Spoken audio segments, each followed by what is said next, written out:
Hi guys! Another day, another mini vlog na naman tayo for today's video. Dito nga ako ngayon sa sala. Paano ba naman, walang tao dito kaya ito makakapanood ng solo. Bali, uminom nga muna ako dyan ng Energen kasi nagbabalak ako maglaba.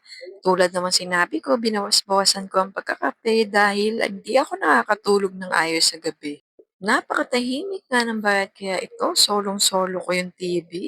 Minsan lang kasi makapanood dito, paano ba naman? Lahat na lang kami, iba-iba ang gustong panoorin. Kung talagang sino mauna, yun ang manonood. Bali, naghahanap-hanap nga ako dyan ng papanoorin at hindi ko alam kung gusto ko ba magpatugtog o manood sa YouTube. Siyempre, talagang lubos-lubosin na natin kasi mamaya may mga kalaban na naman sa TV. At siyempre, for content na rin 'to, tulad ng sinasabi ko sa mga content creator at nagbabalak pa lang, eto yung mga content na i-video nyo, yung mga paglalaban nyo, ganyan. At paghuhugas ng plato, pwede lang content yan, ganun ginagawa ko guys. Huwag kayong mahiya. Speaking of paghuhugas ng plato, may naghihintay nga pala sa akin sa kusina ng plato. Alam nyo ba, napaka-sweet talaga niya. Kasi talagang hindi ka niya iiwan at hihintayin ka talaga niya. At dumaan man ng ilang oras, ayun, hugasan pa rin, char. Ang sarap talaga sa pakiramdam kapag nakakahigop ka na mainit-init sa umaga. At buti na lang may tirang cookies si sisig ko, kaya eto inarbor ko na. Ako na talaga nakaubos nito, miniyat-maya ako, char. O, 'di ba hanggang sa umaga Batang Quiapo, nakaka-excite na talaga panoorin 'to. Tinatamad pa nga sana ako maglaba kaso lang talagang tambak na at wala nang masusuot.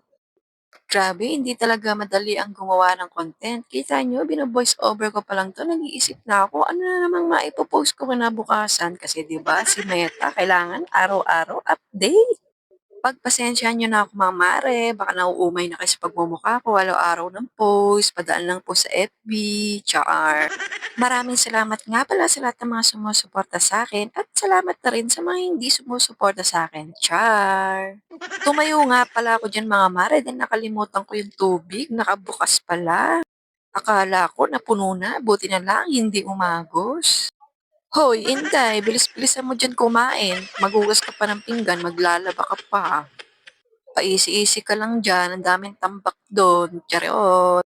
At ayan mga mare, hindi ko na pala patatagalin 'tong plato na 'to kasi talaga naman sobra akong nami-miss talaga nito, talagang hinihintay talaga niya ako.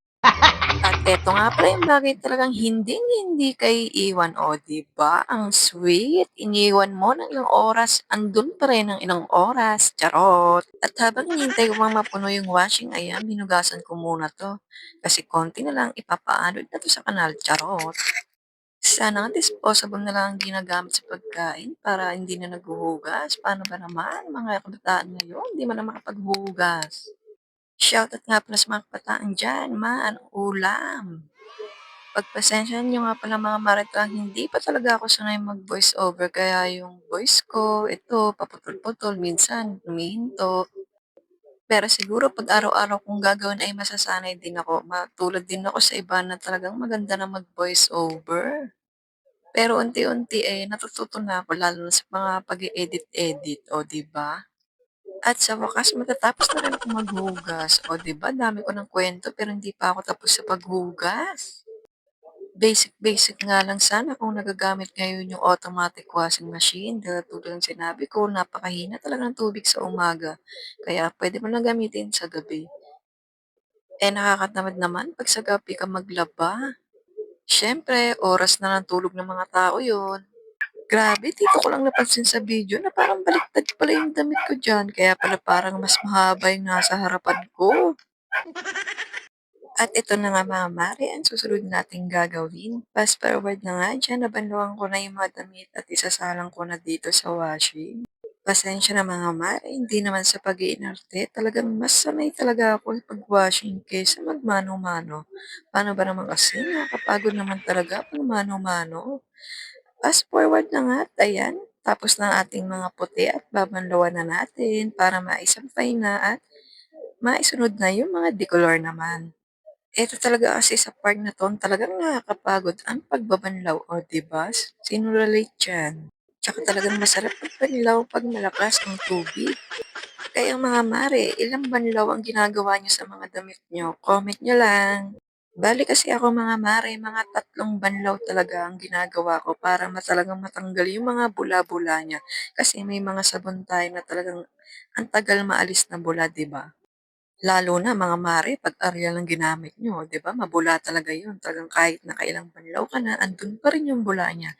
Pero maganda talaga sa damit ang Ariel. At fast forward na nga diyan mga mare, ayan tapos na ako at nakapagsampay na ako ng aming mga damit. Kasi kung ibibideo ko lahat ay aabutin talaga tayo ng kinabukasan. O siya, ganito lang aking video. Thanks for watching.